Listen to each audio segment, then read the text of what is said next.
sejahtera untuk kita semua.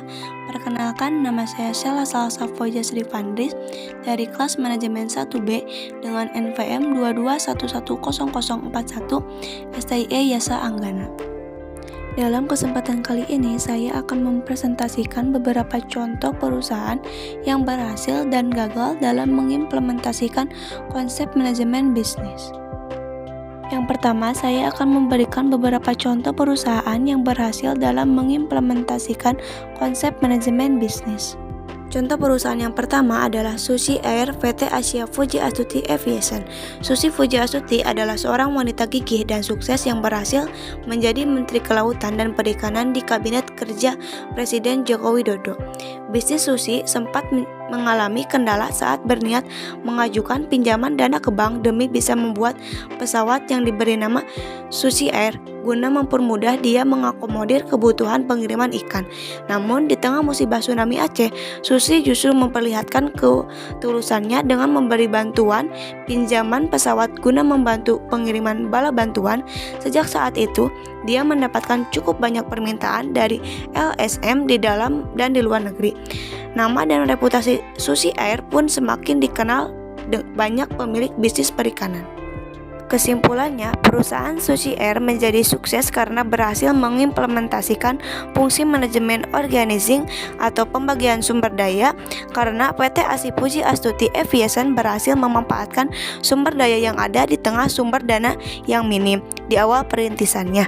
Susi Air juga berhasil memenuhi permintaan penerbangan ke pedalaman di tengah keterbatasannya.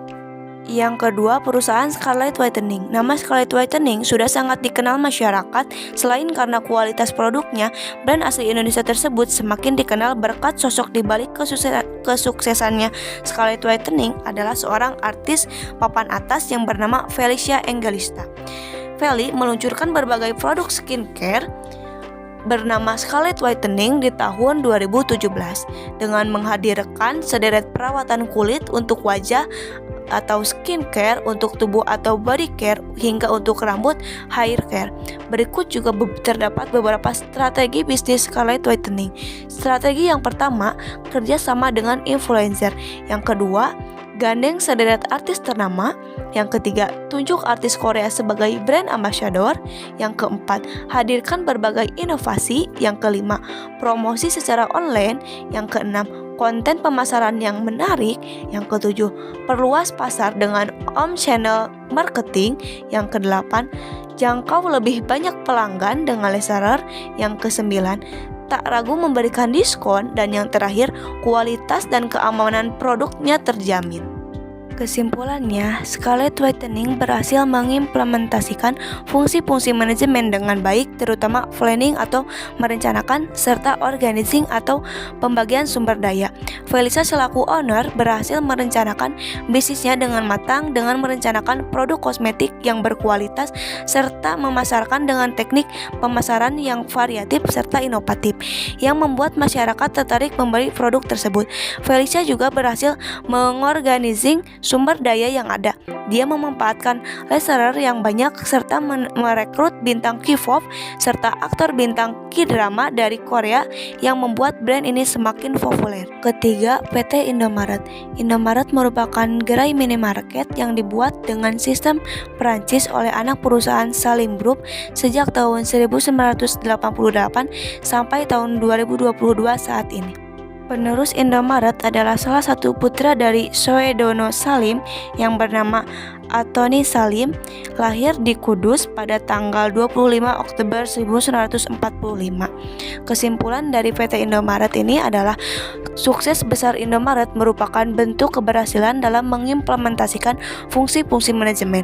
Indomaret berhasil merencanakan bisnisnya dengan baik.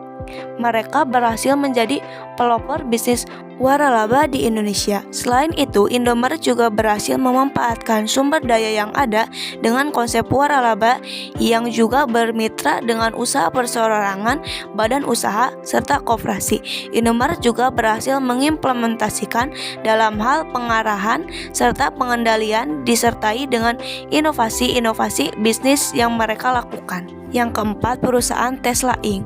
Tesla Inc. merupakan perusahaan asal Amerika Serikat yang didirikan oleh Elon Musk. Tesla tidak hanya fokus pada mobil listrik saja, saat ini mereka juga memiliki perusahaan yang bergerak dalam bidang transportasi ke luar angkasa. Tesla Roadster merupakan salah satu produk awal mereka yang dikabarkan sedang dalam perjalanan mengelilingi orbit antara bumi dengan planet Mars. Terdapat 4 model produk Tesla yang membawa nama Elon Musk menjadi orang terkaya di dunia pada tahun 2020, yaitu Model S, Model 3, Model X, dan Model Y. Kesimpulannya, Tesla berhasil mengimplementasikan fungsi-fungsi manajemen, terutama organizing atau merencanakan. Elon Musk sebagai pendiri merencanakan bisnis mobil listrik dengan baik disertai manajemen strategi yang diciptakan Elon Musk dalam mengembangkan perusahaannya. Strateginya adalah dengan pertumbuhan pasar atau market development, pertumbuhan produk atau product development, dan diversifikasi atau diversification. Sedangkan kepemimpinan yang dipimpin Elon Musk dengan mengembangkan inovasi-inovasi adalah dengan jenis gaya pemimpin transformasional. Kepemimpinan transformasional merupakan kondisi di mana bawahan seorang pimpinan transformasional merasakan kepercayaan, kekaguman, kepatuhan, dan rasa hormat kepada pemimpin, dan bawahan terpacu untuk melakukan lebih dari gaya yang bawahan harapkan. Yang terakhir, perusahaan Wardah. Wardah dipasarkan dengan berbagai strategi marketing, salah satunya multi-level marketing atau MLM. Modal dan laba yang kian banyak digunakan untuk terus memperluas jaringan pasar. Wardah pun kian menyasar ke pasar negeri tetangga yakni Malaysia. Hingga kini Wardah menjadi salah satu produk kosmetik terbesar di negara ini. Kesimpulannya, Wardah berhasil mengimplementasikan fungsi-fungsi manajemen, planning atau perencanaan. Nurhayati, sang owner, merencanakan bisnis dengan matang, diawali dengan bisnis rumahan yang door-to-door, hingga akhirnya menjadi perusahaan ternama dengan perencanaan yang baik, konsisten menghadirkan produk kosmetik halal untuk kaum muslimah dengan kualitas tinggi. Selain itu, fungsi organizing atau pembagian sumber daya, Wardah mengorganisasi sumber daya yang ada dengan baik, mulai dari SDM karyawan, dana, hingga bahan baku atau SDA.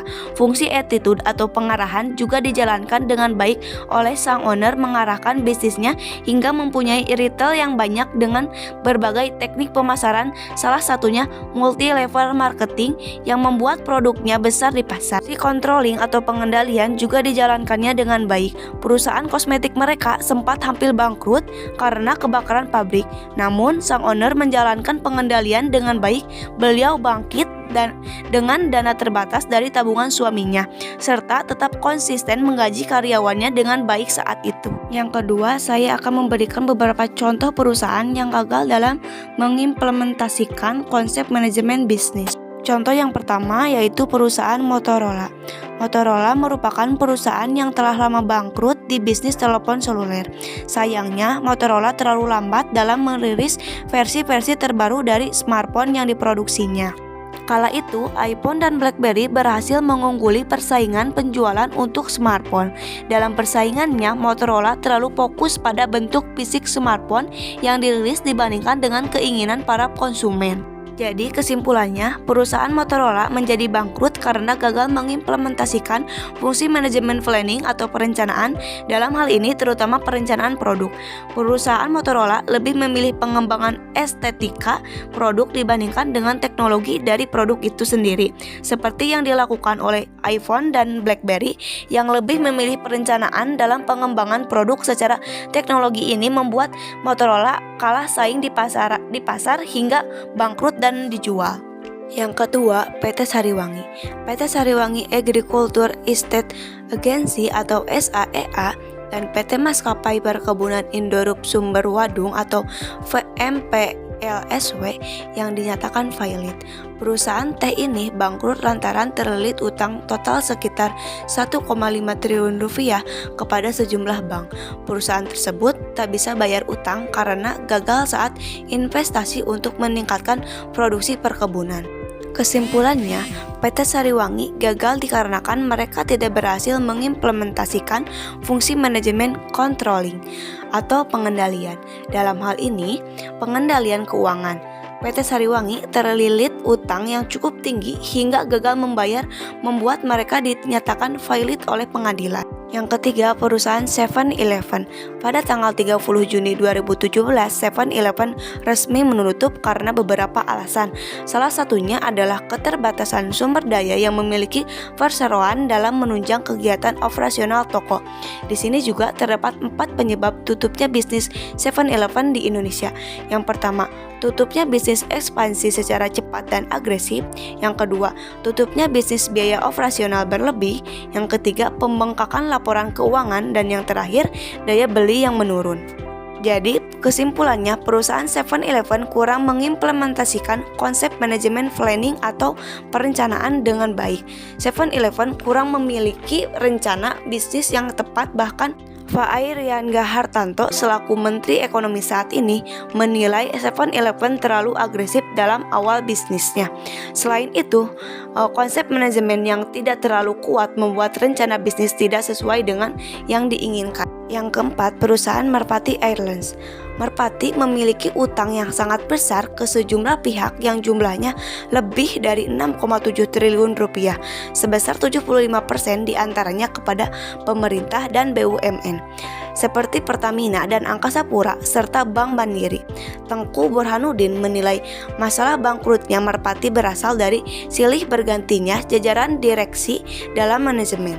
Permasalahan di dalam manajemen Merpati karena adanya campuran tangan sejumlah kepentingan dalam pengambilan keputusan di manajemen. Jadi kesimpulannya, Merpati Airlines kurang mengimplementasikan fungsi manajemen controlling atau pengendalian, di mana Merpati Airlines dililit hutang lebih dari 6,7 triliun rupiah hingga sulit untuk dibayar. Pemerintah atau pemegang saham terbaik sempat berusaha menyelamatkan dengan menjual aset Merpati Airlines, namun tidak bisa menyelamatkan Merpati Airlines. Kodak membuang proyek-proyek baru terlalu cepat yang menyebarkan investasi digital terlalu luas, dan puas pada penilaian Rockefeller New York yang membuatkan perusahaan untuk berinovasi pada teknologi lain. Kesimpulannya, Kodak Corporation kurang mengimplementasikan fungsi manajemen planning atau perencanaan, karena dalam hal ini Kodak terlambat membaca peluang bisnis di segmen kamera digital. Bahkan tidak menangkap peluang emas dengan kebesaran nama yang dimilikinya untuk meraih pasar yang lebih luas, juga karena ketidaksiapan perusahaan dalam mengantisipasi tren perkembangan teknologi. Sekian presentasi saya kali ini. Mohon maaf apabila ada salah kata atau penjelasan saya yang kurang dimengerti. Terima kasih. Wassalamualaikum warahmatullahi wabarakatuh.